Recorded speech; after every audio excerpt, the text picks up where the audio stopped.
তোমরা কিন্তু সবাই জানো আজকে ছিল জামাই ষষ্ঠী। আমরা কিন্তু সকাল সকাল উঠে অনেক রান্না বান্না করে ননর যা যা পছন্দ সব কিছু কিন্তু রান্না করেছিলাম। তারপরে ননকে জামাই সাজিয়ে একদম কলা পাতায় সুন্দর করে সাজিয়ে, এমনকি ও যা যা ভালোবাসে মোটামুটি সব কিছুই ছিল।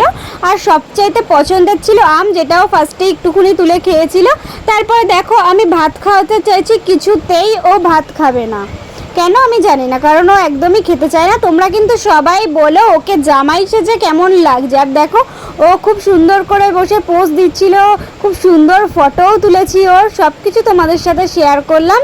তো বলো ওকে কেমন লাগছে আমাদের দুষ্টু ননবাবাকে। তো চল, পাপা কিন্তু আমাদের একদমই ভাত খেতে চায় না, তাই ভাবলাম ওকে একটু জলই খাওয়াই। জামাই সারাদিন খালি জলই খেয়ে যাক। জল খাওয়ালাম, জলটা খেলো। তারপরে ভাবলাম একটু আম খাওয়াই, আমটা সে কিছুতেই মুখে নিল না। তোমরা কিন্তু অবশ্যই বলো ওকে কেমন লাগছে।